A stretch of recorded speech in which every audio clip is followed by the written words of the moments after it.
নমো ভগবতে রামকৃষ্ণায়। ওম নমো ভগবতে সম্বুদ্ধায়। অক্রোধেন জিনে ক্রোধম অসাধুং সাধুনা জিনে জিনে কদরিয়ৎ দানেন অলিক সত্যবাদেন। এটি বিনয় পিটকের ধম্মপদ থেকে একটি শ্লোক, যেখানে বলা হচ্ছে বুদ্ধের উপদেশ, অক্রোধের দ্বারা ক্রোধকে জয় করতে হবে, সাধুতা দ্বারা অসাধুতাকে জয় করতে হবে, দানের দ্বারা কৃপণতাকে জয় করতে হবে এবং অলিক বা মিথ্যাকে সত্য বচনের দ্বারা জয় করতে হবে। আজ অত্যন্ত শুভ দিন, পবিত্র দিন, বৈশাখী পূর্ণিমার পুণ্যতিথি, এবং আপনারা যারা রামকৃষ্ণ ভক্তমণ্ডলী তাদের কাছে আজকে একটি বিশেষ দিন, কারণ আজ 1 মে রামকৃষ্ণ মিশনের 130তম প্রতিষ্ঠা দিবস। সকাল থেকে বিভিন্ন আশ্রমে, বিশেষত বলরাম মন্দিরে এবং বিকালে বেলুড় মঠে একটি সভা হয়েছে। বলরাম মন্দিরে সকাল থেকে পূজা পাঠ হোম ইত্যাদি হয়েছে এবং ভক্তরা প্রসাদ পেয়েছেন। বেলুড় মঠেও বিকালে একটি সভা হয়েছে, যেটি আমাদের পরম পূজনীয় প্রেসিডেন্ট মহারাজ এবং অন্যান্য বরিষ্ঠ মহারাজগণ সেখানে ছিলেন, এবং সেখানে আমরা অনলাইনে দেখছিলাম, সেখানে রামকৃষ্ণ মিশনের যে প্রথম মিটিং তার প্রসিডিংস বা সেই কার্য বিবরণী পাঠ করা হয়েছে। 1897 সালের সেই দিনটি 1 মে, খুব সম্ভবত ছিল শনিবার। 5 মে আরেকটি মিটিং হয়, সেই মিটিংয়ে, সেই শনিবারের মিটিং এর কার্য বিবরণী পাঠ করা হয়। একটু আগে গানে শুনলেন, বুদ্ধের মতো হৃদয় যার, যার হৃদয় বুদ্ধের মতো তিনি হচ্ছেন বুদ্ধ হৃদয় বিবেকানন্দ। আমরা দেখেছি আমাদের এই বিবেকানন্দ জীবনে কিভাবে বুদ্ধের জীবন পড়তে পড়তে সেখানে স্পর্শ করেছে, এবং আমরা কিছু কিছু আলোচনা করব বুদ্ধের জীবন থেকে, এবং স্বামীজির দৃষ্টিতে স্বামী বিবেকানন্দ যে দৃষ্টিতে ভগবান বুদ্ধদেবকে দেখেছেন সেটি পাঠ করব। সেটি করে আজকের এই অত্যন্ত পবিত্র দিনে আমরা নিজেদেরকে নিয়োজিত রাখবো। শ্রী শ্রী ঠাকুর, শ্রী শ্রী মা এবং স্বামীজি এবং ভগবান বুদ্ধের চরণে আভূমি আনত প্রণাম নিবেদন করি। এখানে যারা উপস্থিত আছেন তাদের সকলকে শ্রদ্ধা, নমস্কার এবং যথাযোগ্য স্থানে শুভেচ্ছা জ্ঞাপন করি। আমরা আমাদের একটি খুব বহুল প্রচারিত পুস্তক আছে, জগতের ধর্মগুরু। এই বইটি খুব সম্ভবত আমাদের এই বুক স্টলেও পাওয়া যায়। খুব সংক্ষিপ্ত জীবনী আছে, সেখান থেকে প্রথমে একটু পাঠ করব, তারপর একটু মহাপুরুষ প্রসঙ্গ বলে স্বামীজির একটি বইও আছে, এবং complete works of Swami Vivekananda বা স্বামীজির যে বাণী ও রচনা সেখানে আপনারা পাবেন। আজকে তো বৈশাখী পূর্ণিমা, দিনটিকে অনেক সময় থ্রাইস ব্লেসেড ডেও বলা হয়। আর এই দিনেই ভগবান বুদ্ধ এই ধরাধামে আবির্ভূত হয়েছিলেন। আপনারা জানেন, দশাবতার স্তোত্রমে কবি জয়দেব তাকে ভগবান বিষ্ণুর এক অবতার রূপে বর্ণনা করেছেন, যে স্তোত্রটি প্রলয় প্রহরী জলে দিয়ে শুরু হচ্ছে। যেমন গতকাল, খুব সম্ভবত গতকাল নৃসিংহ চতুর্দশী ছিল। নৃসিংহদেব তিনিও এই ভগবান বিষ্ণুর পরম কারুণিক যে ভগবান তার এক অবতার, এবং ভগবান বুদ্ধদেবকেও সেই অর্থে ধরা হয়। তার আজকে বৈশাখী পূর্ণিমাতে সেই লুম্বিনী উদ্যানে তার জন্ম, এবং আজকের দিনেই তিনি বোধি লাভ করেন। আমরা আমাদের সন্ন্যাসের পর সারনাথে গিয়েছিলাম, যেখানে সেই বোধি লাভ করার পরে যেখানে তিনি ধর্মচক্র প্রবর্তন করেছিলেন, এবং আজকের দিনেই তিনি মহাপরিনির্বাণ লাভ করেন। এই জন্য এটিকে থ্রাইস ব্লেসেড ডে বলা হয়। বৈশাখ অত্যন্ত শুভ মাস আমাদের সনাতন ভাবধারায়। বৈশাখের, বিশেষ করে আমাদের বঙ্গ জীবনে তো এটি একটি অত্যন্ত শুভ মাস। 1 বৈশাখ এর মাধ্যমে সকলকে আমি আমার নববর্ষেরও শুভেচ্ছা ইত্যাদি জানাই। এবং আজকের দিনটিতে একটি বিশেষ আরেকটি উল্লেখ করার মতো, আমাদের আগের প্রেসিডেন্ট মহারাজ পরম পূজনীয় শ্রীমৎ স্বামী আত্মস্থানন্দজির আজ জন্মদিন। তো সেই আত্মস্থানন্দজির একটি মেসেজ দেখছিলাম এক সময় নববর্ষে লেখা, যে ভক্ত কিন্তু ফুরিয়ে যান না, ভক্ত মিলিয়ে যান ইষ্ট পাদপদ্মে। ভক্ত ফুরিয়ে যান না, হয়তো অনেক কিছু সহ্য করতে হয়, শ্রী শ্রী ঠাকুরের দিকে, তার ইষ্টের দিকে চেয়ে নববর্ষে কাউকে মহারাজ চিঠি লিখেছেন, ভক্ত ফিরিয়ে যান না। এটি হয়তো একটু ব্যক্তিগত প্রসঙ্গ হচ্ছে, কিন্তু এই বুদ্ধ পূর্ণিমার দিনে মহারাজের জন্ম, তিনি এরকম লিখছেন, ভক্ত মিলিয়ে যান ইষ্ট পাদপদ্মে। সেই ভগবান বুদ্ধের জীবন আমরা আলোচনা করে তার পাদপদ্মে আমরা যাতে মিলিত হতে পারি, আমাদের জীবনান্তে সেই ভগবানের পাদপদ্মে আমরা প্রত্যেকেই যেন মিলিত হতে পারি, সেই প্রার্থনা করে ভগবানের জীবন পাঠ করা শুরু করছি। একটি কবিতার লাইন, অশোক যাহার কীর্তি ছাইল, গান্ধার হতে জলধি শেষ। গান্ধার দেশ এখন খুব সম্ভবত আফগানিস্তান। অশোক যাহার কীর্তি ছাইলেন, সম্রাট অশোক চণ্ডাশোক থেকে ধর্মাশোকে পরিণত হলেন। আপনারা যদি ভুবনেশ্বরে যান তখন দেখতে পাবেন সেই নদীটি বয়ে যাচ্ছে, সেখানে সেই যুদ্ধ হয়েছিল কলিঙ্গ এতে। তারপর সম্রাট অশোক, তার মধ্যে এক দারুণ পরিবর্তন এলো এবং তিনি ধর্মাশোকে পরিণত হলেন। উত্তরে গান্ধার থেকে ভারতের শেষ উপলখণ্ড পর্যন্ত, ভারতের বাইরেও এই ভগবান বুদ্ধের বাণী প্রচার করলেন। যীশু খ্রিস্টের জন্মেরও 500 বছর আগে, অর্থাৎ আজ থেকে প্রায় 2500 বছর, 2520 বছর এখন যা হয়েছে, সেই সময়কার কথা। তার আবির্ভাব হয়েছিল আজ থেকে প্রায় 2500-এর বেশি আগে। তিনি রাজার ছেলে বুদ্ধদেব, কিন্তু এই কাহিনীটি, তার যে জীবন কাহিনী, কোনো রাজত্বের কাহিনী নয়, কোনো বীরত্বের কাহিনী নয়, বরং এই সব কিছু ত্যাগ করে পৃথিবীকে আলো দেখানোর এক কাহিনী। যারা ঐতিহাসিক বা ইতিহাস চর্চা করেন তারা জানেন, এডুইন আর্লন্ডের দ্য লাইট অফ এশিয়া বলে একটি বই আছে, স্বামীজিও উল্লেখ করেছেন, আজকে আমরা একটু দেখছিলাম বইটি। তিনি হচ্ছেন এশিয়ার আলো। এই ত্যাগের পথে তার কিভাবে তিনি জীবনকে এবং অন্য সব অনেক জীবনকে আলোকিত করলেন, সেই জীবনটাই হচ্ছে বুদ্ধের জীবন। এবং দেখা যায় পরবর্তীকালে আমরা দেখেছি এই দণ্ড কমণ্ডলধারী সন্ন্যাসীকে কিভাবে রাজ সিংহাসন ত্যাগ করে, এই ষোড়শ জনপদ তখন ছিল, এই কোশল, যে সমস্ত রাজা প্রসেনজিতের কথা আমরা দেখব, তারা কিভাবে সেই নিজের সিংহাসন নিজের ত্যাগ করে এই দণ্ড কমণ্ডলধারী নবীন সন্ন্যাসীকে কিভাবে তারা বরণ করে নিয়েছেন। এটি আমাদের সনাতন আদর্শ। ভগবান বুদ্ধ কিন্তু তার যে দর্শন, সেখানে দেখবেন একজন সন্ন্যাসীকেও দেখলেন, অর্থাৎ সেই সন্ন্যাসের যে আদর্শ, সেটি কিন্তু ভগবান বুদ্ধেরও জন্মের আগে ছিল। তিনি তো একজন সন্ন্যাসীকে দেখলেন যখন নগর ভ্রমণে বেরিয়েছেন। সেই সব কথা নিশ্চয়ই আমাদের মধ্যে আসবে। শত্রুরা শত্রুতা ভুলে তার চরণ তলে অস্ত্র সমর্পণ করত। মহাপণ্ডিতেরা তর্কে পরাস্ত হয়ে এর আজ্ঞাবহ হতেন। বড় বড় সাধকরা এর অমৃতময়ী বাণী শুনে এর অনুরাগী ও অনুগামী হতেন। আবার সমাজের যারা অনাথ, পতিত, অস্পৃশ্য, অবহেলিত, বা যারা সংসারের দুঃখ, দৈন্য, জ্বালা, যন্ত্রণায় অস্থির হতো, তারাও এর চরণে স্থান গ্রহণ করে শান্ত হতো, ধন্য হতো, কৃতার্থ হতো, জীবনের পরম আশ্রয় লাভ করত। আমরা দেশের রাজার কথা শুনেছি, বনের রাজার কথা শুনেছি, কিন্তু ইনি ছিলেন মনের রাজা, নিজের মনের রাজা, সমস্ত মানুষের মনের রাজা। রাজারা রাজ্য জয় করে, ইনি মানুষের মন জয় করেছিলেন। সকল মানুষের খবর জানতেন, সকল মানুষের মনের কথা বুঝতে পারতেন, সকল মানুষের মনের ভাষায় কথা বলতে পারতেন। বুদ্ধদেবের জীবনের এটি একটি অন্যতম দিক। তিনি কঠিন ভাষায় যে সমস্ত আমাদের তত্ত্বগুলি ছিল, সেগুলিকে সহজ পালি ভাষায় প্রকাশ করে জনগণের মধ্যে ছড়িয়ে দিয়েছিলেন। জীবনটি বড় মজার ও বড় আনন্দের, এবং সমগ্র জীবনটি চমকপ্রদ, বিস্ময়কর। হিমালয়ের কোলে যে নেপালে কপিলাবস্তু রাজ্য, পাশ দিয়ে বয়ে যাচ্ছে রোহিণী নদী, সেখানেই কিন্তু শাক্য বংশের রাজা শুদ্ধোদন তার সাম্রাজ্য। বুদ্ধদেব তিনি নিজে এই হিন্দু রাজার বংশে জন্মগ্রহণ করলেন। তারপরে তার যে অনুগামীরা একটি নতুন ধর্মমতে জগতে ছড়িয়ে পড়লো, এবং স্বামীজি অ্যানালিসিস করেছেন তার বুদ্ধিস্টিক মুভমেন্ট এই রচনাতে, যে এমন কোনো দেশ নেই যেখানে সেটি ছড়িয়ে পড়েনি। সেটিও কিন্তু আমরা যদি ভালোভাবে আলোচনা করি বা রিসার্চ করি আমরা দেখতে পাবো। রাজার দুইজন রানী ছিলেন, বড় রানী মায়াদেবী ও ছোট রানী মহা প্রজাবতী।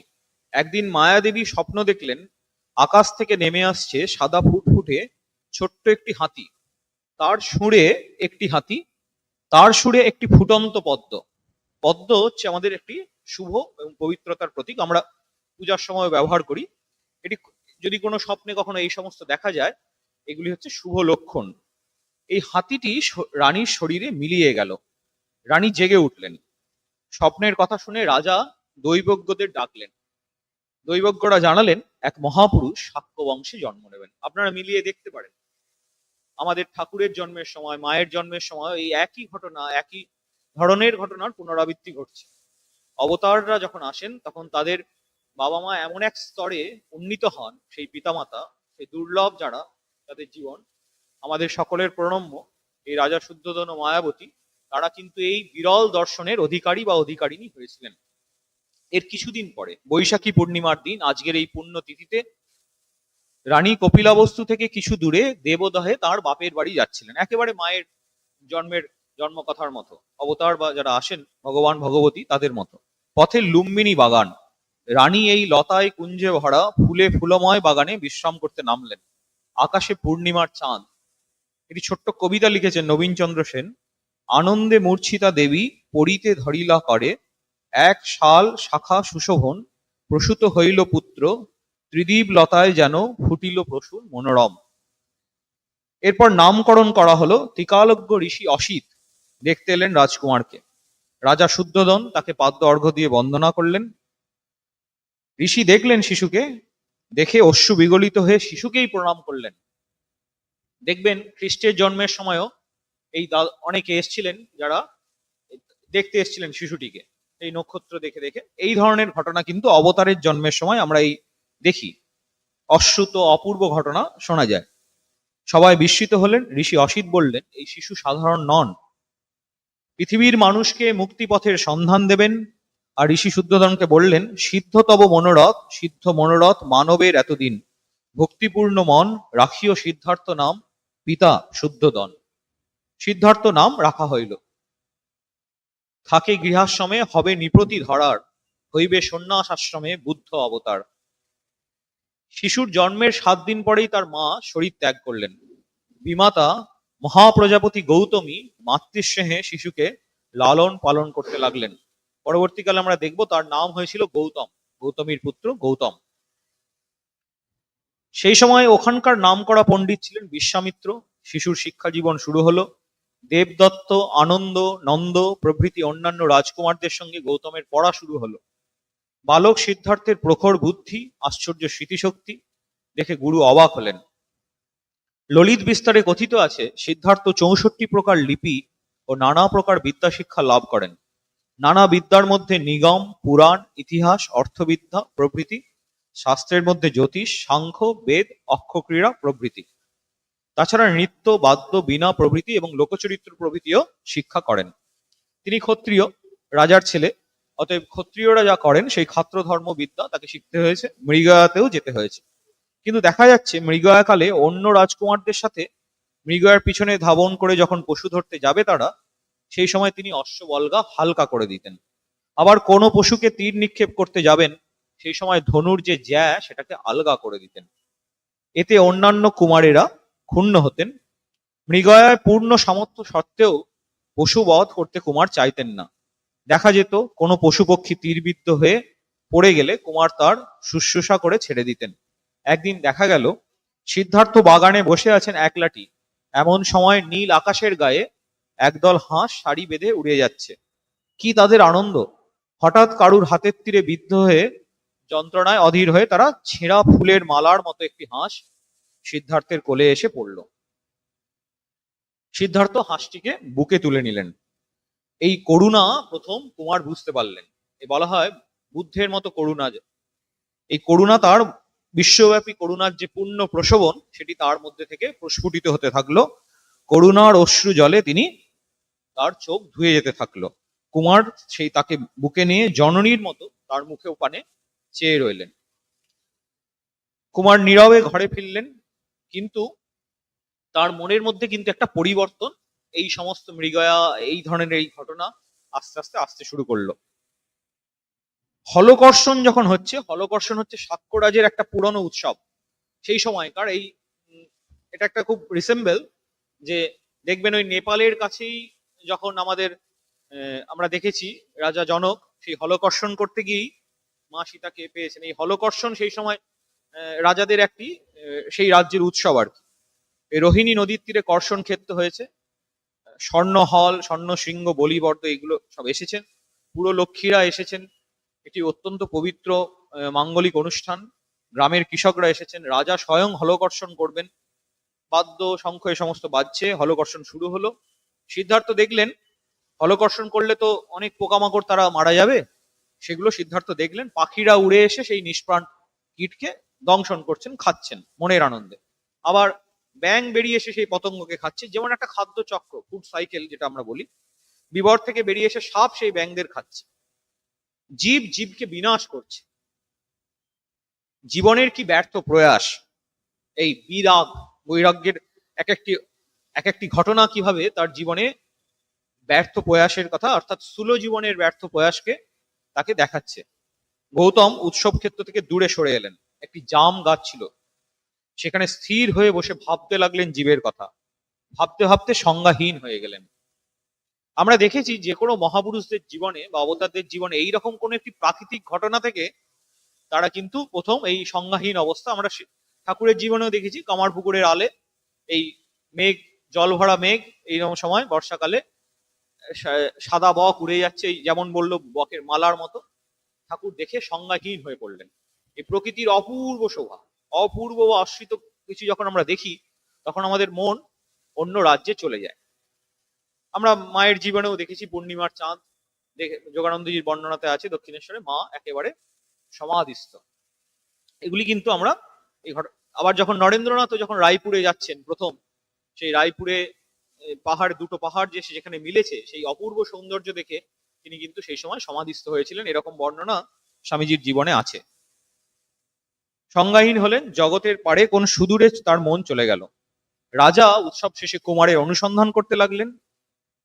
দেখলেন যেন পর্বত শিখরে আগুনের ন্যায়, তারকামণ্ডিত শশধরের ন্যায় এই ধ্যানস্থ কুমার তেজে দীপকল্প। তাকে দেখে রাজার সর্বশরীর যেন দগ্ধ হয়ে যাচ্ছে। রাজার মনে পড়ল তখন ঋষি অসিতের কথা আর দৈবজ্ঞদের কথা। রাজা চিন্তিত হলেন।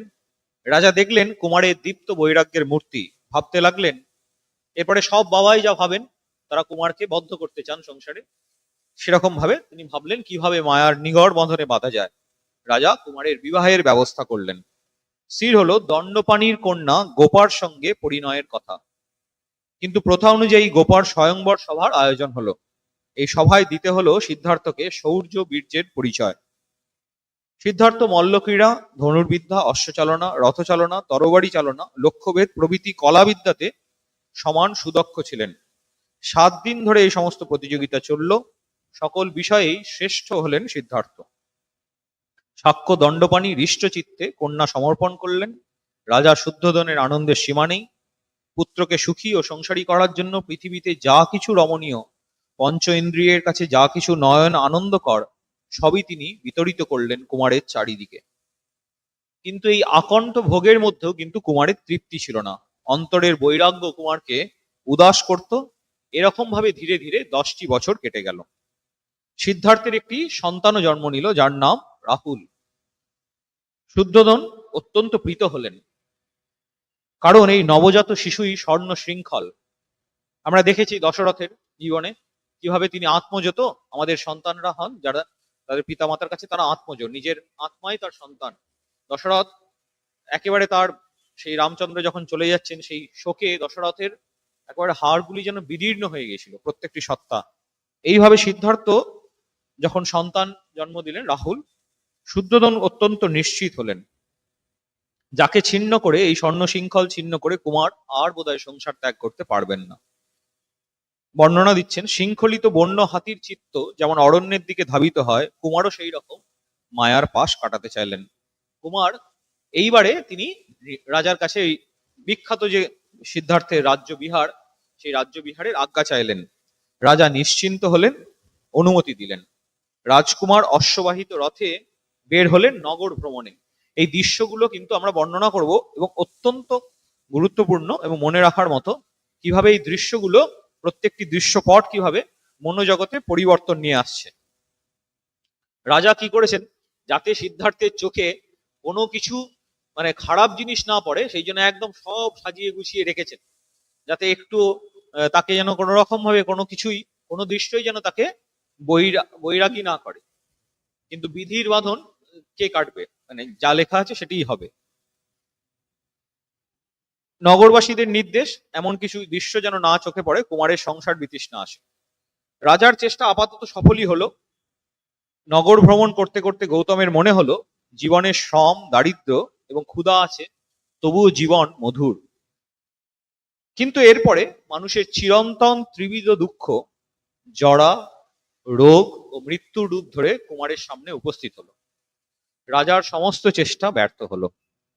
কি দেখলেন কুমার? একজন শীর্ণ অথর্ব বৃদ্ধ পথ দিয়ে হাঁটছে, মাথায় চুল নেই, মুখে দাঁত নেই, হাত কেবলই কাঁপছে, দৃষ্টিশক্তিহীন বৃদ্ধ, কানেও শোনেন না। অস্থি চর্ম সার একটি দেহ লাঠিতে ভর করে চলছে। সিদ্ধার্থ দৃশ্য দেখে শিহরিত হলেন। চালক ছন্দক সিদ্ধার্থের প্রশ্নের উত্তর দিলেন, লোকটি জরাগ্রস্ত। আমরা সকলে জরার দিকে যাচ্ছি তো, যেটাকে ইংরেজি পরিভাষায় বায়োলজির টার্মে বলে এইজিং। এই এইজিং আমাদের একেবারে এটাকে একেবারে ধরতে হবে নিশ্চিত। এটা আমাদের প্রকৃতির, যেহেতু এই শরীরটি প্রকৃতির পঞ্চভূত নিয়ে তৈরি, প্রকৃতির নিয়মে সেটি বিকারগ্রস্ত হবে, জরাগ্রস্ত হবে। জরা জগতের সমস্ত প্রাণী জগৎকে একদিন না একদিন গ্রাস করবে। যশোধরা, রাহুল, শুদ্ধোধন, কুমারকেও এই জরা বিকল ও নিষ্ক্রিয় করবে। এই কথা ভেবে ভয়ে শিউরে উঠলেন। একটা পরিণামবাদ হয়, আমরা যখন কোনো কাজ করি, আমাদের রাজযোগে আছে, সেই কাজ আমার হয়তো মনে হচ্ছে কাজটা ঠিক হবে কি হবে না, শেষ অবধি ভেবে নিতে হয় যে কাজটা হলে আমার কি হবে। এই যে অনেকে টেনশন ভোগ করেন, হ্যাঁ, করে ফেলেছেন, অত্যাচার করেছেন বা কিছু করেছেন, এসব করেছেন, কর্মফল তো আসবে। স্বামীজি লিখেছেন, শুভ কর্মে শুভ, মন্দে মন্দ ফল, এই নিয়ম রোধে নাহি কারো বল। ওই কর্ম মানে কি হতে পারে সেটাকে চিন্তা করে নিতে হয়, এটিও সাধনের একটি পদ্ধতি। সেই চিন্তা করে সেখান থেকে বিরত থাকতে হয়। যখনই ওইটি চিন্তা করা হয় বিপরীত কি পরিণাম হতে পারে, তখন দেখবেন সেই ভাবটিও আমাদের মন থেকে আস্তে আস্তে চলে যায়। এই রাজা কুমারের মধ্যে কিন্তু এই চিন্তাটি এলো, তিনি ভয়ে শিউরে উঠলেন, কি হতে পারে আমার শেষ সময়ে, এবং সবার, আমি যাদেরকে খুব ভালোবাসি তাদেরও কি হতে পারে। এর থেকেও ভয়ানক দৃশ্য কুমারের দৃষ্টিপথে পড়লো। একটি জীবন্ত মানুষ, গায়ের চামড়া বিবর্ণ, স্থানে স্থানে তামার রং ধরেছে, স্কিনটা একটু তামাটে হয়ে গেছে। আমাদের স্কিনের যে পিগমেন্ট থাকে, মেলানিন, সেগুলো অনেক সময় আস্তে আস্তে যখন বয়সের সাথে সাথে ওগুলো আর ঠিকভাবে কাজ করে না। অঙ্গ গলে পড়ছে, লেপ্রোসির ক্ষেত্রে আমরা জানি এগুলো হয়, এই সমস্ত বিরল রোগ। এ কি বিভৎস দৃশ্য! সাধারণ মানুষ তাকে দেখে ঘৃণায় সরে যাচ্ছে। লোকটি কুষ্ঠরোগী, এর নাম ব্যাধি।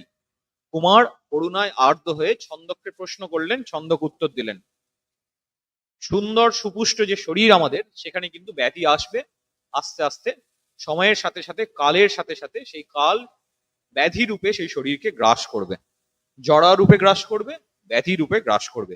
সিদ্ধার্থ অত্যন্ত আতঙ্কিত হলেন, ভাবলেন, মানুষের এত ঐশ্বর্য, এত সম্পদ, এই সম্পদ গ্রহণ স্পৃহা সবই এই ব্যাধির জন্য নষ্ট হয়ে যাবে, মানুষ ভোগ করতে পারবে না, তাহলে এসবের প্রয়োজন কি? এর পরের দৃশ্যে সিদ্ধার্থ হলেন হতবাক। জীবনের সমস্ত আশা আকাঙ্ক্ষা নির্মূল হলো। জগৎ ও জীবনের আনন্দকে ভালোবাসার স্বপ্ন মুহূর্তে তিরোহিত হলো। সিদ্ধার্থ দেখলেন জীবনের স্পন্দহীন মানুষের এক মৃতদেহ। যখন মৃত্যু হয়ে যায় তখন আমাদের আর কিছু করার থাকে না, সব শেষ। এই মিথ্যার পারে, জরা মরার পারে যাওয়ার মানুষের কি কোনো উপায় নেই? সিদ্ধার্থ ভাবছেন, মৃত্যু কি অবশ্যম্ভাবী?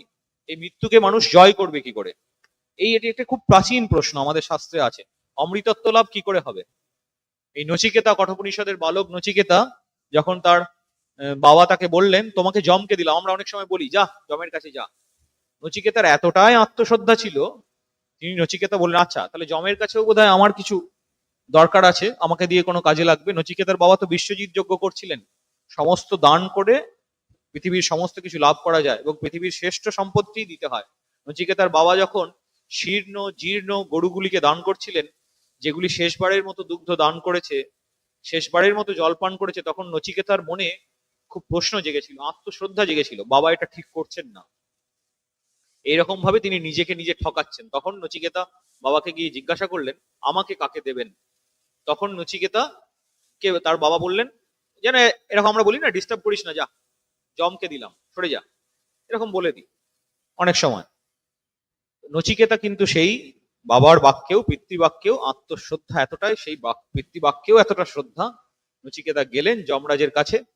সেখান থেকে কঠোপনিষদের আখ্যান শুরু হচ্ছে। স্বামীজি খুব বেশি করে নচিকেতার চরিত্র আমাদের বালকদের সামনে, বালক বালিকাদের সামনে রাখতে বলেছেন, যাতে তারা এই আত্মশ্রদ্ধার ভাবে জেগে উঠতে পারে। নচিকেতা কি করলেন? সেখানে গেলেন যমের কাছে। যম এই রকম, এই শুদ্ধোদন যে সমস্ত ব্যবস্থা করেছিলেন, ঠিক যম সমস্ত কিছু, পৃথিবীর বসুন্ধরার সমস্ত ভোগ সামগ্রী নিয়ে নচিকেতাকে বলতে লাগলেন, তুমি এইটা নাও, এটা নাও, এটা নাও। নচিকেতা বললেন, আমার কিচ্ছু লাগবে না, আপনি মৃত্যুর দেবতা, আপনি যমরাজ, আপনি জানেন মৃত্যু কি, মৃত্যুর পারে কি যাওয়া যায়। এটিই প্রাচীন প্রশ্ন, যেটি ভগবান বুদ্ধ যিনি হবেন, সিদ্ধার্থের মনেও সেই প্রশ্ন উদিত হয়েছে। তিনি মৃত্যুর পারে কি আছে সেই প্রশ্ন খুঁজছেন, তার অন্তরালোকে এই মৃত্যুর পারে যাওয়ার প্রশ্ন জেগে উঠেছে। তখন দেখলেন প্রশান্ত চিত্ত, শান্ত পুরুষ নয়ন, কখনো তিনি ঊর্ধ্ব দিকে তোলেন না, কেবল সম্মুখস্থ চারিহস্ত পরিমিত ভূমি অবলোকন পূর্বক গমন করেন। সামনে 4 হাত ভূমি, তার বাইরে দৃষ্টি স্থাপন করেন না। এটি আমাদের সন্ন্যাস ধর্মের একটি আছে, যে আমরা এরকম বলা হয়ে থাকে যে নিজের বৃদ্ধাঙ্গুষ্ঠের দিকে তাকিয়েই চলতে হবে। এরকম একটি ভাব আমাদের সনাতন ধারায় আছে। বিচরণ করেন তিনি অত্যন্ত সুপ্রশান্ত, ভিক্ষাপাত্র হাতে, কাঁসায় বসন পড়েছেন, গেরুয়া বস্ত্র পড়েছেন, উদ্ধত বা অভিনীত নন। কে? তিনি তো কখনো রাজার ছেলে, সন্ন্যাসীকে দেখেননি, নগরে তো বেরোননি, বা তার বাবা দেখতে দেননি। ছন্দক উত্তর দিলেন, এ ব্যক্তি ভিক্ষু, ইনি সমুদয় বাসনা পরিত্যাগ করেছেন, সুবিনীত এর আচরণ, রাগ দেশ কিছুই নেই, ইনি ভিক্ষান্নে জীবন ধারণ করেন। কুমার পথের সন্ধান পেলেন, স্মরণ করলেন পণ্ডিতদের কথা, জ্ঞানীদের কথা, প্রবজ্জায় সুখ আছে। আরেকটি কথা আছে শাস্ত্রে, যদ হরেব বিরজেত তদ হরেবে প্রব্রজেত, যখনই বৈরাগ্য আসবে তখনই প্রবজ্জা করবেন। এতে নিজের এবং পরের কল্যাণ, এই জীবন সুখের ও এতে সুমধুর অমৃত ফল পাওয়া যায়। কুমার নিজের কর্তব্য স্থির করলেন। তিনি রাজপ্রাসাদে প্রবেশ করলেন, পিতা তাকে সাদর অভ্যর্থনা করলেন। সিদ্ধার্থ কিন্তু তার নিজের জীবনের যে অভিপ্রায় বা প্ল্যান, সেটা তাকে বললেন, অনুমতি চাইলেন। পিতা পুত্রের মধ্যে যুক্তি, আবার বিপরীত যুক্তি চলতে থাকলো। শেষে রাজা নিরস্ত হলেন। জরা ব্যাধি মৃত্যুর হাত থেকে উদ্ধারের উপায় রাজা বলতে পারলেন না। এখন এই যে তার পথ, সেই পথের সন্ধান তিনি দেবেন। আমরা সকলেই সেই পথ, আমাদের স্বামীজিও সেই সংঘের প্রতিষ্ঠা করেছেন, আমরা সকলেই, আমরা যারা রামকৃষ্ণ ভক্ত মন্ডলী, আমরা প্রত্যেকে, আমরা কিন্তু এই পথ কিভাবে অমৃতত্ব পাওয়া যায় সেই জন্যই আমরা এই শাস্ত্র চর্চা এগুলি করি। এগুলি করলে আমাদের কি হয়, ওই গীতায় আছে পদ্মপত্র মি বাম্ভাসা, পদ্মপত্রে জল যেমন থাকে, কিন্তু সেগুলো, সেই জলটা পদ্মপত্রে লেগে যায় না, নিরাসক্ত ভাবে থাকতে পারেন। সেই জন্যই কিন্তু এই নিরাসক্তির পথ, নিঃস্বার্থপরতার পথ বুদ্ধ বেছে নিলেন। আমাদের প্রত্যেককে আমাদের জীবনে কিন্তু এই ভাবটাকে নিয়ে বাঁচতে হবে। সেখানে ডুবে গেলেন, ধ্যান করলেন, জীবন মৃত্যু কি, এই সমস্ত কি ঠিক করলেন। সংসার ত্যাগ করবেন, সংসারের বাঁধন ছিঁড়তে হবে, সন্ন্যাসী হবে। সেদিনটাও কিন্তু একটি পূর্ণিমা তিথি ছিল। পূর্ণিমা তিথিগুলি আমি দেখেছি, প্রত্যেকটি পূর্ণিমা তিথির আমাদের এই সনাতন জীবনধারায় একটি বিশেষ তাৎপর্য আছে। মাঘী পূর্ণিমা বলুন, আমাদের অগ্রহায়ণ পূর্ণিমা, আমাদের শ্রাবণ পূর্ণিমা, এই চৈত্র পূর্ণিমা দিনে জ্যোৎস্নায় ভরা পৃথিবীতে তিনি গেলেন। এই কঠোপনিষদের কথা আছে, চিরকালের প্রশ্ন। বালক নচিকেতাও একদিন পিতাকে এই প্রশ্ন করেছিলেন, করে যমের দ্বারে গিয়েছিলেন পিতার সম্পর্ক ত্যাগ করে। যেয়ং প্রেতে বিচিকিৎসা মনুষ্যে অস্তিত্বকে নায়াম অস্তিতি চাইকে, মৃত্যুর পরে কেউ বলে মানুষ থাকে, কেউ থাকে না, এটি একটি সংশয়। সেই সংশয় রাজকুমারকে করলো গৃহ ছাড়া। এই ভিক্ষাপাত্র হাতে তিনি ওই বৈশালী নগরীতে যাচ্ছেন। সিদ্ধার্থ, সৌম্যমূর্তি গৌতম, তিনি ভার্গব মুনির আশ্রমে গেলেন। এই তখন ঋষিরা আছেন, বিরাট ভারতবর্ষ, সেখানে ঋষিদের আশ্রম আছে। এই ঋষি অসিত যেমন এসে তাকে তার নামকরণ করলেন, ভার্গব মুনির আশ্রমে তিনি গেলেন। কুমারের জিজ্ঞাসার উত্তর পেলেন না। এরপর এলেন আলার কালামের আশ্রমে। কালামের নিকট শুনলেন জ্ঞানের প্রক্রিয়া। এখানেও মন ভরল না। এই আশ্রম ত্যাগ করে চললেন শ্রাবস্তীর পথে। শ্রাবস্তীতে ছিলেন এক তপস্বী, রুদ্রক রাম তার নাম। তিনি শাস্ত্রবিদ্যায় দার্শনিক জ্ঞানে অত্যন্ত জ্ঞানী লোক। তার চরণতলে শিক্ষা লাভ করলেন কর্ম কি, জন্মান্তর কি, আত্মস্বরূপ বা আত্মতত্ত্ব কি, ঈশ্বর তত্ত্ব কি, এইগুলি সব আলোচনা করলেন। কিন্তু মনের ক্ষুধা মিটছে না। শ্রাবস্তী ছেড়ে চললেন রাজগৃহের পথে। রাজগীর, গেরুয়া বসন, ভস্ম আচ্ছাদিত, দণ্ডকমণ্ডলধারী তার সেই দীপ্ত মূর্তি দেখে লোকে বিস্মিত হলেন। রাজগীরের যে রাজা, তিনি সেই অপূর্ব দর্শন জ্যোতির কথা শুনলেন। রাজা বিম্বিসার দেখলেন সিদ্ধার্থকে, মুগ্ধ হলেন, চাইলেন রাজ ঐশ্বর্যের লোভ দেখিয়ে তাকে সন্ন্যাসব্রত থেকে ফেরাতে। সিদ্ধার্থের অন্তরে তীব্র বৈরাগ্য দেখে রাজা বিরত হলেন, কিন্তু অনুরোধ জানালেন সিদ্ধি লাভের পর এই রাজ্যে এলে সাদরে বরণ করবেন এবং এই জ্যোতিকে আর গ্রহণ করবেন তার ধর্ম। যখন যাচ্ছেন তখন থেকেই এই দেখবেন স্বামীজির জীবনেও আমরা প্রায় পরিব্রজ্যা হচ্ছে।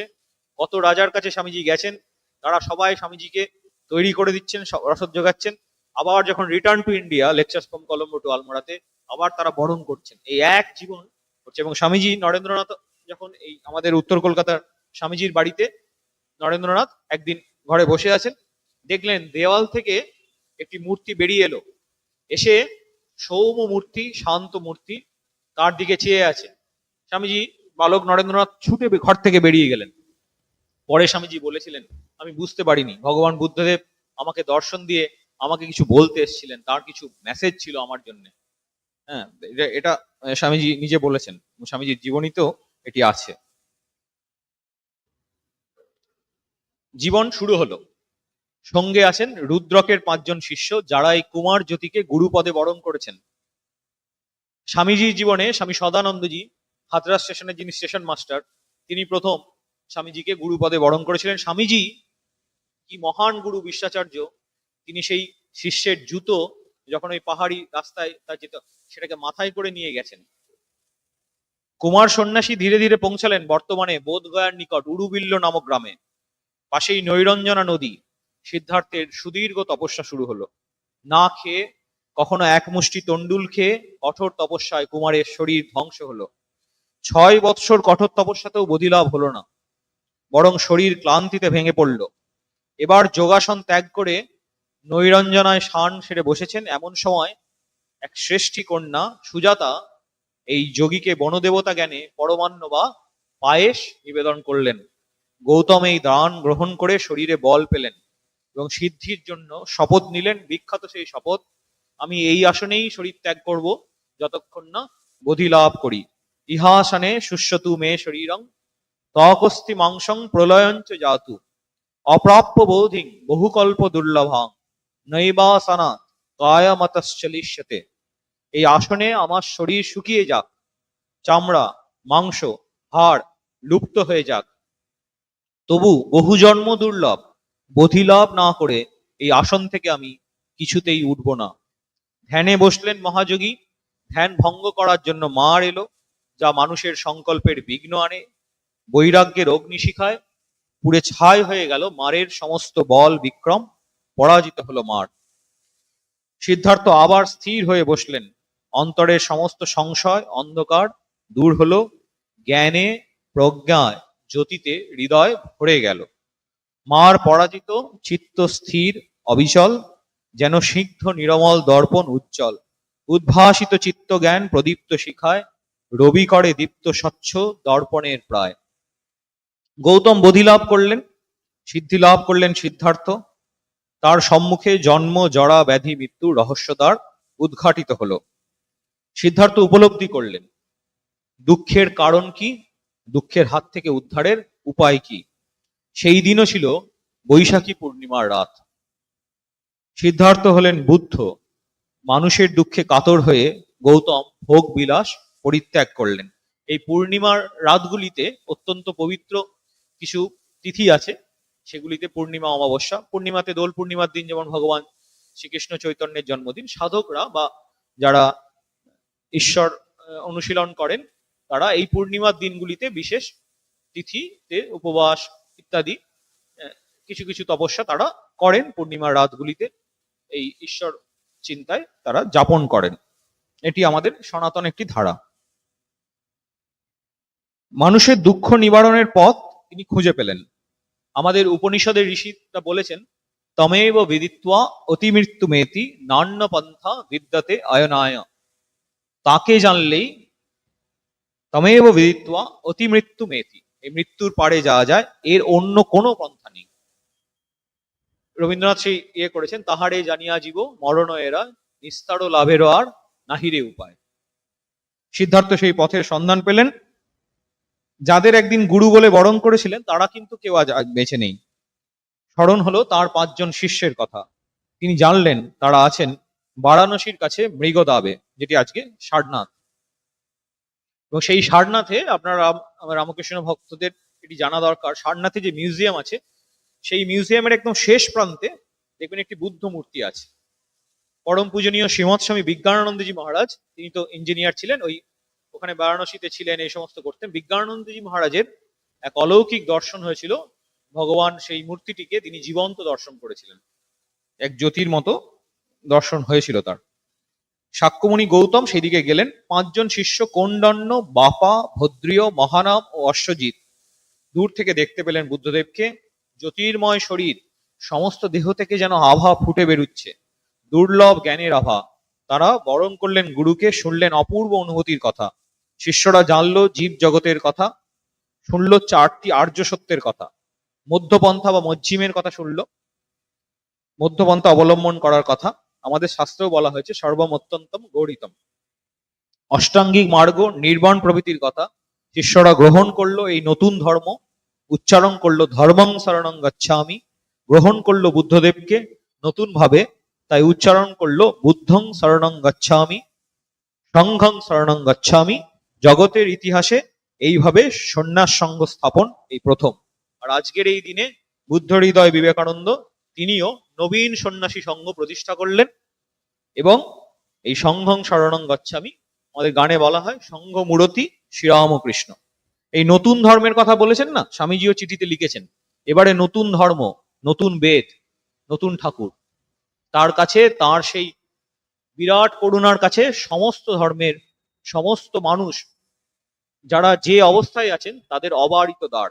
স্বামীজির পত্রাবলী দেখবেন, সেই স্বামীজির পত্রাবলীতে স্বামীজি অনেকবার এই সংঘ স্থাপনের আগে এই চিঠিগুলি লিখছেন গুরু ভাইদের, মহাপুরুষ মহারাজকে, শশী মহারাজকে। স্বামীজির পত্রাবলীতে কিন্তু স্বামীজির একেবারে হৃদয়ের আবেগের স্পর্শ আপনারা পাবেন। এবং কিভাবে আমাদের সংঘ স্থাপন হচ্ছে, কাকে কাকে চিঠি লিখছেন, সেগুলি সব আছে। এই 1897-এর 5ই মেও একটি চিঠি লিখেছেন, সেখানে বলেছেন, উল্লেখ করেছেন, আমরা হয়তো উল্লেখ করব কিভাবে তার সংঘের কথা। সিস্টার ক্রিস্টিনকেও তিনি শেষকালে যখন ফিরছেন বিদেশ থেকে বারবার বলেছেন যে আমাকে একটা অর্গানাইজেশন করতে হবে। একটি সময় তিনি বলেছিলেন, জানো আমি একজনের প্রেমে পড়েছি। তখন তারা বললেন, খুব অবাক হয়ে বললেন, who is that lucky lady, কে সে? তখন স্বামীজি বললেন, আমি অর্গানাইজেশনের প্রেমে পড়েছি, একটা অর্গানাইজেশন করতে হবে। পরবর্তীকালে বলেছেন, এমন একটা মেশিন আমরা তৈরি করে দিয়ে যাব যেটা নোবেল থটসকে প্রত্যেকের জীবনের প্রত্যেকটা মুভমেন্টে সেটা নিয়ে যাবে। প্রচার জীবন শুরু করলেন। সারনাথে ধর্মচক্র প্রবর্তন হলো। 3 মাস সেখানে থেকে তার শিষ্যদের নির্দেশ দিলেন। অগণিত লোক এই উদার ধর্মের কথা শুনে, কারণ পালি ভাষায় বলছেন, এই যে পুরোহিত তন্ত্র সেটাকে ভেঙে দিলেন। স্বামীজি খুব ভালো করে ব্যাখ্যা করেছেন ইতিহাসে, যে ধর্মকে আগলে রাখা, কাউকে প্রবেশ করতে না দেওয়া, সেগুলোকে ভেঙে একেবারে জনসাধারণের মধ্যে এই ধর্মকে ছড়িয়ে দিলেন। বহুজন সুখায় বহুজন হিতায়, আমাদের সংঘেরও নীতি আত্মনমোক্ষার্থং জগৎ হিতায় চ, এই কল্যাণকর ধর্মের বাণী ছড়িয়ে দিলেন। চরত্থ ভিক্ষাবে চারিকম, পালি ভাষায়, হে ভিক্ষুগণ তোমরা দেশে দেশে ভ্রমণ করো, লোককে ধর্ম শেখাও, শীল শিক্ষা দাও। স্বামীজির চিঠিতে দেখবেন স্বামীজি তুরিয়ানন্দজিকে ডেকে পাঠালেন, বেদান্ত সোসাইটি স্থাপন হলো।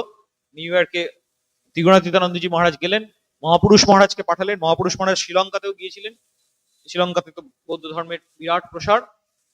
অন্য অনেককে, বিভিন্ন শারদানন্দজিকে পাঠালেন। সবাইকে এরকম ভাবে ছড়িয়ে দিলেন দেশে দেশে। বিজ্ঞান মহারাজকেও পাঠিয়েছিলেন শ্রীলঙ্কাতে, বিজ্ঞান মহারাজ গিয়েছিলেন পরে, এবং সমস্ত দেশে। সারনাথ ছেড়ে তিনি উড়ুবিল্লে এলেন। এখানে কাশ্যপ নামে একজন পণ্ডিত বাস করতেন। বুদ্ধের নিকট তিনি তর্কে পরাস্ত হয়ে সমস্ত শিষ্যদের নিয়ে বুদ্ধের ধর্ম গ্রহণ করলেন। এবার চললেন রাজগৃহের পথে। কথা ছিল যে সিদ্ধি লাভের পর রাজা বিম্বিসারের আতিথ্য তিনি গ্রহণ করবেন। রাজগৃহে এসে দেখলেন বিম্বিসার অপুত্রক বলে দেবতার প্রীতির কামনায় যজ্ঞ শুরু করেছেন। যজ্ঞে হবে বহু পশুবধ। কথা শুনে করুণাঘন বুদ্ধ ব্যথিত হলেন। কি বললেন? যজ্ঞভূমির দিকে এগিয়ে চললেন। ছাগ শিশুর পরিবর্তে নিজেকে যুবকাষ্টে বলি দিতে চাইলেন। সপারিষদ নৃপতি বিম্বিসার স্তম্ভিত হলেন তরুণ সন্ন্যাসীর কীর্তি দেখে। রাজা পরে মুগ্ধ হলেন তার ধর্মতত্ত্বের ব্যাখ্যায়। সমগ্র রাজপরিবার বুদ্ধের ধর্ম গ্রহণ করলেন। রাজা বুদ্ধদেবকে কি দান করলেন? বেনু বন। এই বন ভিক্ষুদের থাকার আস্তানা ছিল। যা ছিল উপবন প্রমোদ কানন, তা কি হলো? তপবন আনন্দ নিকেতন। শাস্ত্রবিদ কাশ্যপ ও রাজা বিম্বিসার বৌদ্ধ ধর্ম গ্রহণের ফলে সারা দেশে এই অপূর্ব সন্ন্যাসীর ধর্ম, অদ্ভুত ধর্ম ছড়িয়ে পড়ল। এই সময় তিনি স্থবির অশ্বজিতের নিকট উপতীর্থ কলিত নামে দুই বিত্তবান ও জ্ঞানবান বন্ধু এই তথাগত বুদ্ধের খবর পেলেন। তারাও ধর্মপিপাসু হয়ে এলেন। বুদ্ধের নিকট এসে বুঝলেন ইনি সেই মূর্তিমান করুণা ও মৈত্রী, বিশ্বজনের বন্ধু। দুই বন্ধুর আন্তরিক আগ্রহ দেখে বুদ্ধ প্রীত হলেন এবং তাদের সঙ্গে স্থান দিলেন। এদেরই নাম হলো সারিপুত্র মৌদগল্যায়ন। এরা দুজনেই হলেন বুদ্ধের ডান ও বাম হাত। এদের উপরে তিনি ছেড়ে দিলেন সংঘ পরিচালনার কাজ। রাজা শুদ্ধোধনও বুদ্ধের কথা শুনলেন। রাজা আমন্ত্রণ জানালেন নিজের সন্তানকে। পরপর 9বার দূতকে পাঠালেন। বুদ্ধ সাড়া দিলেন না। সকলেই বুদ্ধের ধর্ম গ্রহণ করে সঙ্গে রয়ে গেল। 10ম দূত বলিবদ্ধ উদয়ের নিকট খবর পেয়ে বুদ্ধদেব চললেন কপিলাবস্তুর পথে। যারা আসছিলেন দূতরা, তারা আসার আগেই বুদ্ধের যারা শিষ্য, যারা ওই সঙ্গ করছেন, তাদের কাছে থেকে সঙ্গ হয়ে গেল। কপিলাবস্তুর কাছে নাগরদ গ্রামে ভিক্ষুদের ছাউনি হলো। ভিক্ষাপত্র হাতে সারিপুত্র মৌদগল্যায়নকে নিয়ে রাজা চললেন রাজ অন্তঃপুরে। রাজা শুদ্ধোধন অভিনন্দন জানালেন পুত্রকে। নিয়ম হচ্ছে পিতাও এই সন্ন্যাসী পুত্রকে প্রণাম করবেন। তো সেই পিতা তাকে সেরকম ভাবেই গ্রহণ করলেন। বুদ্ধদেব উত্তর দিলেন, আমার নতুন জন্ম হয়েছে। তিনি এখন রাজবংশের নন, তিনি এখন বুদ্ধ বংশে জন্মগ্রহণ করেছেন। এই বংশের কুলধর্ম এই। রাজার ভুল ভাঙলো, পিতার অহংকার চূর্ণ হলো। সামনে এলেন মাতা গৌতমী। আনন্দে অশ্রু ঝরে পড়ছে। বুদ্ধদেব ভিক্ষা চাইলেন। সন্ন্যাসের পরে প্রথমে ভিক্ষা চাইতে হয়। মাতা প্রশ্ন করলেন, কি ভিক্ষা দেবেন? বুদ্ধ বললেন, আপনার মনকে ভিক্ষা দিন। যে মন বিশ্বের কল্যাণ কামনা করে, যে মনের পরিমাণ নেই, গণ্ডি নেই, সর্বভূতে তার প্রসার, সেই মনই আমি ভিক্ষা চাইছি। এরপর গোপা, বুদ্ধের যিনি ধর্মপত্নী, বুদ্ধের চরণ নয়নাশ্রু দিয়ে ভাসিয়ে হৃদয়ের শ্রদ্ধা নিবেদন করলেন। এরপর এলো রাহুল। বুদ্ধদেব তাকে আশীর্বাদ করলেন। সেই আশীর্বাদ যেন সমগ্র বিশ্বে ছড়িয়ে পড়ছে। কি সেই আশীর্বাদ? সর্বপ্রাণী হোক সুখী, হোক শত্রুহীন, অন্তরে অহিংসা যেন রয় চিরদিন, নিজ নিজ যথালব্ধ সম্পত্তি হইতে বঞ্চিত না হয় যেন কেহ পৃথিবীতে। এই রাহুল পিতৃধন প্রার্থনা করলো। বুদ্ধদেবের আদেশে সারিপুত্র রাহুলের প্রবজ্জার বেশ দিলেন। রাহুলও ভিক্ষু হলো, পুত্র ভিক্ষু হলো। নন্দ, জ্ঞাতিভাতা অনেকে বুদ্ধের ধর্ম গ্রহণ করলেন। বৃদ্ধ রাজা রানী হাহাকার করতে লাগলেন। সিদ্ধার্থ গেল, নন্দও গেল, রাহুলও গেল। রাজ্য চলবে কি করে? সিদ্ধার্থ বুঝলেন। তাই তিনি শপথ করলেন পিতামাতার অনুমতি ছাড়া ছোটদের সঙ্গে যোগদানের অনুমতি দেবেন না। কপিলাবস্তু থেকে সাক্ষ্যমণি ফিরে এলেন রাজগৃহে। পথে সাবস্তিতে পরিচয় হলো সুদত্তের সাথে। এর অপর নাম অনাথ পিণ্ডদ। ইনি আমন্ত্রণ জানালেন বুদ্ধকে। বুদ্ধ রাজি হলেন। সাবস্তির শ্রেষ্ঠ উপবন কিনলেন ব্রাহ্মণ কুমার জেতের কাছ থেকে বুদ্ধদেবকে অভ্যর্থনার জন্য। অনাথ পিণ্ডদ যে পরিমাণ অর্থ দেন, তা যে পরিমাণ স্বর্ণ মুদ্রা পাশাপাশি রাখলে জেত বন ঢাকা পড়ে যায়। জেতবন বিহারে বুদ্ধদেবের আগমনের পর অনাথ পিণ্ডদ এই জেতবন ভিক্ষু সংঘকে দান করলেন। বৈশালীতে মহামারী দেখা গেল। বুদ্ধের পদার্পণে বৈশালী নগরী মৃত্যু হাত থেকে রক্ষা পেল। বৈশালীর সমস্ত লিচ্ছবিগণ বুদ্ধের ভক্ত হয়ে গেলেন। বুদ্ধদেব বেনুবনে আছেন। এখানেই এক শিষ্য তাকে শালবন দান করেছেন। সেই শালবন হচ্ছে মহাবন বিহার। আমরা বৌদ্ধ বিহারের যে কথা শুনি, সেগুলি হচ্ছে এইগুলি। বুদ্ধদেব এখানে আছেন। তিনি শুনলেন রোহিণী নদীর জল নিয়ে শাক্যদের মধ্যে দ্বন্দ্বের কথা, বুদ্ধ সেখানে গিয়ে একতার কথা শোনালেন, ইউনিটির কথা শোনালেন, পুনর্জন্মের কথা দিয়ে বোঝালেন তার যে পুনর্জন্ম বুদ্ধের যে জাতকের যে গল্প, সেগুলি যে বৃক্ষরা আলাদা আলাদা থাকলে তুমুল ঝড়ে যেমন চূর্ণ বিচূর্ণ বা উৎপাটিত হওয়ার সম্ভাবনা থাকে, কিন্তু বনের মতো যদি এক স্থানে থাকে তাহলে ঝড় বেশি ক্ষতি করতে পারে না। এইভাবে বুদ্ধ একতার কথা শোনালেন। সিদ্ধার্থের এই কথা শুনে শাক্য ও কলিওরা অস্ত্র ত্যাগ করে আবার বন্ধুর মতো বাস করতে লাগলো।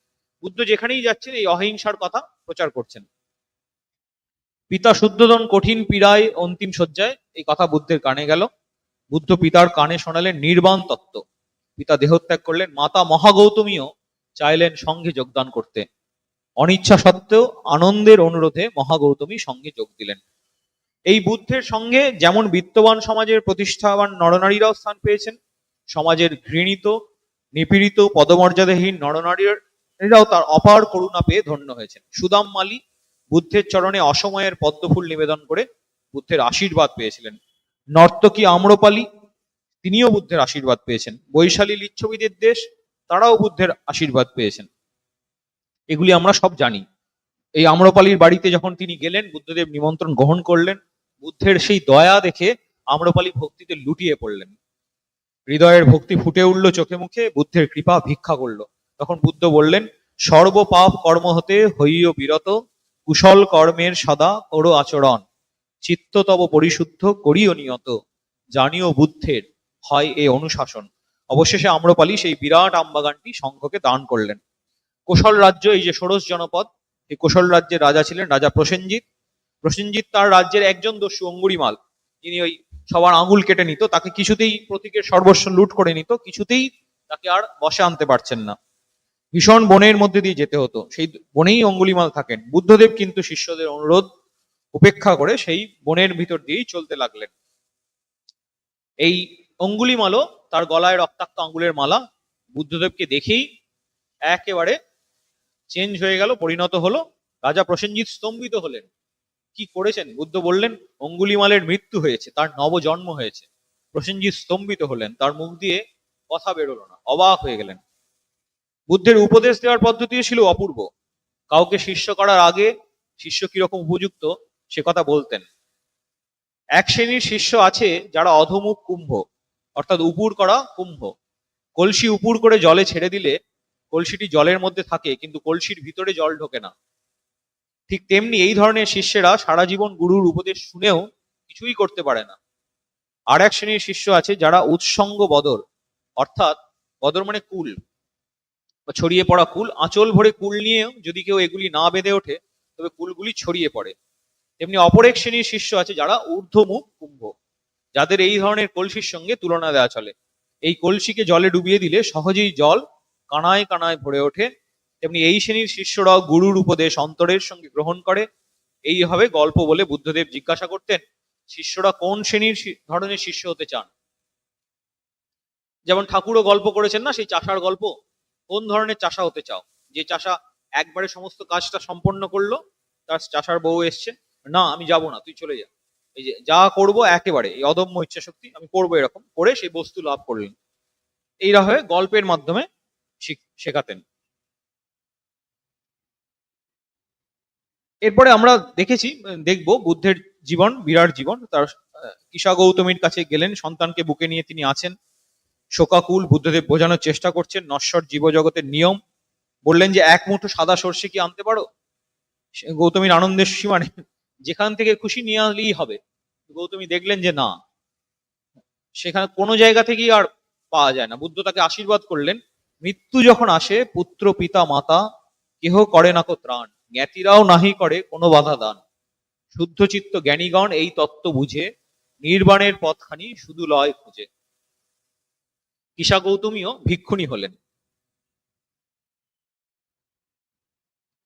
বুদ্ধদেব তারপরে কুশীনগরে গেছেন, পরিনির্বাণ মঞ্চে। এই কুশীনগর, তার আগে ভরদ্বাজের কাছেও গেছেন। ভরদ্বাজ সন্ন্যাসীও তিনি বুদ্ধের দীক্ষা নিলেন। বুদ্ধের আবির্ভাবের সার্থকতা কিন্তু এবার সার্থকতার পথে এগিয়ে চলল। লোকশিক্ষার কাজ সেটিও ফুরিয়ে আসছে। ৪৫ বছর বুদ্ধদেব সৎ ধর্ম প্রচার করলেন। তিনি বললেন, আমার এখন ৮০ বছর বয়স হয়েছে, জীবন সায়ান্ন প্রায়, পাবা গ্রামের দিকে চললেন। সেখানে একটি সুন্দর আমবাগানে তার বিশ্রামের জন্য নির্দিষ্ট হলো। আমবাগানের মালিক চুন্দ দিনভাবে আমন্ত্রণ জানালেন। বুদ্ধদেব আগ্রহ ভরে এই নিমন্ত্রণ গ্রহণ করলেন। চুন্দের গৃহে আহার করে বুদ্ধদেবের আমাশয় রোগ হলো। দারুণ যন্ত্রণা সহ্য করে চললেন কুশীনগরে। কুশীনগরে পরিনির্বাণ মঞ্চে শয়ন করলেন। বললেন এই তার শেষ শয়ন। সকলে হায় হায় করে উঠল। পাশেই প্রিয় অনুচর আনন্দ, আনন্দ শোকবিহ্বল। বুদ্ধদেব তাকে সান্ত্বনা দিলেন। ধীরে ধীরে নীরবতা এলো। মহা কথা, মহাকণ্ঠ শান্ত সুগভীর, নৈশ নীরবতা সহ মিশাইল ধীর পূর্ণ জ্যোৎস্নায় সহ নির্মল উজ্জ্বলতর পূর্ণ জ্ঞানালোক। সমাধিস্থ বুদ্ধদেব লোভিলা নির্বাণ। এই বুদ্ধের জীবনকে কেন্দ্র করে গড়ে উঠেছে বিরাট সংঘ, তার নাম বৌদ্ধ সংঘ। সন্ন্যাসীদের জন্য এইরকম সংঘ জগতের ইতিহাসে এই প্রথম। বুদ্ধদেবকে কেন্দ্র করে আবার ভারতের সাহিত্য, শিল্প, ধর্ম, দর্শন প্রভৃতি গড়ে উঠেছে। এই রাজ সন্ন্যাসীর কথায় রাজা অশোক দেশ বিদেশে ছড়িয়েছেন। বুদ্ধ এবার একই রকম জিনিস দেখবেন ঠাকুরের উদ্দেশ্য স্বামীজি বলেছেন যে তাকে কেন্দ্র করেই আবার এবার কেন্দ্র ভারতবর্ষ বলে একটি বক্তৃতা আছে। এই শ্রীরামকৃষ্ণকে কেন্দ্র করেই ভারত আবার তার কৃষ্টি, তার সাহিত্য, তার সংস্কৃতি সর্ববিষয়ে একেবারে চূড়ায় উঠে যাবে। বুদ্ধ নির্দিষ্ট 8টি পথ কি? সম্যক দৃষ্টি, সম্যক সংকল্প, সম্যক বাক্য, সম্যক কর্ম, সম্যক জীবিকা, সম্যক ব্যায়াম, সম্যক স্মৃতি এবং সম্যক সমাধি। এই অষ্টাঙ্গিক মার্গকে 3টি স্তরে ভাগ করা যায়: শীল, চিত্ত, প্রজ্ঞা। এই অষ্টাঙ্গিক মার্গ হচ্ছে, এই দুঃখ আছে, জগতে দুঃখ আছে, দুঃখের কারণ আছে, দুঃখের নাশ আছে, দুঃখ নাশের উপায়ের এই অষ্টাঙ্গিক মার্গ হচ্ছে এটি উপায়। আত্মনির্ভরশীলতা, স্বামীজিও বলেছেন এই যাগযজ্ঞ পূজা হোম তো থাকবে, কিন্তু আমাদের বোধিলাভই বুদ্ধের ধর্মের মূল কথা। রবীন্দ্রনাথ লিখছেন, বোধি দ্রুমতলে তব সেদিনের মহাজাগরণ, আবার সার্থক হোক মোহ আবরণ। বিস্মৃতি রাত্রি শেষে এ ভারতে তোমার স্মরণ, নবপ্রাথে উঠুক কুসুমি। আমরা এই বিনয় পিটক থেকে কয়েকটা জিনিস বলবো, কিরকম বিনয় পিটকের শিক্ষা। একটা দুটো বললে আপনারা বুঝতে পারবেন বৌদ্ধরা এই ত্রিপিটকের মধ্যে বিনয় পিটক, তার মধ্যে দীর্ঘনিকায় কি ধরনের তারা পাঠ ইত্যাদি করেন। তার মধ্যে 10 নম্বর যে শ্লোকটা সেখানে আছে, শ্রমণ গৌতম বীজ এবং উদ্ভিদ সমূহের ছেদন ভেদন বিনষ্টমূলক কার্যাদি হইতে সম্পূর্ণ বিরত। ভিক্ষুগণ প্রশংসা করিলে পৃথক জন এই বলিয়াও তথাগতের প্রশংসা করিবে। একবেলা মাত্র আহার করেন শ্রমণ গৌতম, বিকাল ভোজন হইতে সম্পূর্ণ বিরত, রাত্রিতে উপবাস পালন করেন। শ্রমণ গৌতম নৃত্য গীত বাদ্য বিশুক দর্শনাদি হইতে সম্পূর্ণ বিরত। শ্রমণ গৌতম পুষ্পমাল্য সুগন্ধি দ্রব্য বিলেপনাদি ব্যবহার মণ্ডন ও বিভূষণ হইতে সম্পূর্ণ বিরত। শ্রমণ গৌতম উচ্চ সজ্জা মহাসজ্জা শয়ন উপবেশন হইতে সম্পূর্ণ বিরত। শ্রমণ গৌতম স্বর্ণ রৌপ্য মুদ্রাদি গ্রহণ হইতে সম্পূর্ণ বিরত। শ্রমণ গৌতম অপক্ষ বা অপাচিত ধান্য ও যাবতীয় শস্য গ্রহণে সম্পূর্ণ বিরত। এবং প্রাণী হত্যা পরিহার করিয়া শ্রমণ গৌতম প্রাণী হত্যা হইতে সম্পূর্ণ বিরত। সমস্ত প্রাণী জগতের প্রতি তিনি দণ্ডহীন ও শস্ত্রহীন, লজ্জাশীল, দয়ার্দ্র চিত্ত এবং অনুকম্পা পরায়ণ হইয়া অবস্থান করেন। হে ভিক্ষুগণ, প্রশংসা করিলে পৃথকজন এই বলিয়ায় তথাগতের প্রশংসা করিবে। এই মহাপুরুষ প্রসঙ্গে 1900 খ্রিস্টাব্দের 18ই মার্চ স্যান ফ্রান্সিসকোতে বুদ্ধের বাণী স্বামীজি লিখেছেন অনেকটা, আমি ছোট্ট অংশ একটু বলছি। ঐতিহাসিকের দৃষ্টিতে বৌদ্ধ ধর্ম এক বিশেষ গুরুত্বপূর্ণ ধর্ম, দার্শনিক দৃষ্টিতে নয়। কারণ পৃথিবীর ইতিহাসে এই ধর্মান্দোলন সর্বাধিক প্রবল আকারে দেখা দিয়েছিল। মানব সমাজের ওপর এই আন্দোলন সবচেয়ে শক্তিশালী আধ্যাত্মিক তরঙ্গ রূপে ফেটে পড়েছিল। এমন কোনো সভ্যতা নেই যার উপর কোনো না কোনো ভাবে এর প্রভাব অনুভূত হয়নি। বুদ্ধের অনুগামীরা খুব উদ্যমী ও প্রচারশীল ছিলেন। বিভিন্ন ধর্ম সম্প্রদায়ের মধ্যে এরাই সর্বপ্রথম নিজ ধর্মের সীমাবদ্ধ পরিধির মধ্যে সন্তুষ্ট না থেকে দূরান্তরে ছড়িয়ে পড়েছিলেন। পূর্ব পশ্চিমে উত্তর দক্ষিণে তারা ভ্রমণ করেছেন। তমসাচ্ছন্ন তিব্বতে তারা প্রবেশ করেছেন, পারস্য, এশিয়া মাইনরে তারা গিয়েছিলেন, রুশ, পোল্যান্ড এবং এমন আরো অনেক পাশ্চাত্য ভূখণ্ডেও তারা গেছেন, চীন, কোরিয়া, জাপানে তারা গিয়েছিলেন, ব্রহ্ম, শ্যাম, পূর্ব ভারতীয় দ্বীপপুঞ্জ এবং আরো বিস্তৃত ভূখণ্ডে তারা ধর্ম প্রচার করেছিলেন। সামরিক জয়যাত্রার ফলে মহাবীর আলেকজান্ডার যখন সমগ্র ভূমধ্য অঞ্চল ভারতের মধ্যে যোগাযোগ স্থাপন করলেন, ভারতের মনীষাও তখন এশিয়া ও ইউরোপের বিশাল দেশগুলির মধ্যে বিস্তৃতির পথ খুঁজে পেয়েছিল। বৌদ্ধ ভিক্ষুরা দেশে দেশে গিয়ে ধর্মপ্রচার করেন, আর তাদের শিক্ষার ফলে সূর্যোদয়ে কুয়াশার মতো কুসংস্কার এবং পুরোহিতদের অপকৌশলগুলি বিদূরিত হতে লাগলো। আপনারা যদি পারেন এই স্বামীজির যে অ্যানালিসিস বুদ্ধের, সেটি অবশ্যই পড়বেন। এখানে স্বামীজি বলছেন, তোমরা আর্নল্ডের এশিয়ার আলো, দ্য লাইট অফ এশিয়া কাব্যে পড়েছো, বুদ্ধ একজন রাজপুত্র ছিলেন এবং জগতের দুঃখ তাকে কত গভীরভাবে ব্যথিত করেছিল। ঐশ্বর্যের কোরে লালিত হলেও নিজের ব্যক্তিগত সুখ ও নিরাপত্তা তাকে মোটেই শান্তি দিতে পারেনি। পত্নী এবং নবজাত শিশু সন্তানকে রেখে কিভাবে তিনি সংসার ত্যাগ করেন? সত্যানুসন্ধানের উদ্দেশ্যে সাধু মহাত্মাদের দ্বারে দ্বারে তিনি কতই ঘুরেছিলেন এবং অবশেষে কেমন করে বোধিলাভ করলেন। তার বিশাল ধর্মান্দোলন, শিষ্যমণ্ডলী এবং ধর্মসংঘের কথা আপনারা জানেন। এসবই আমাদের জানা কথা।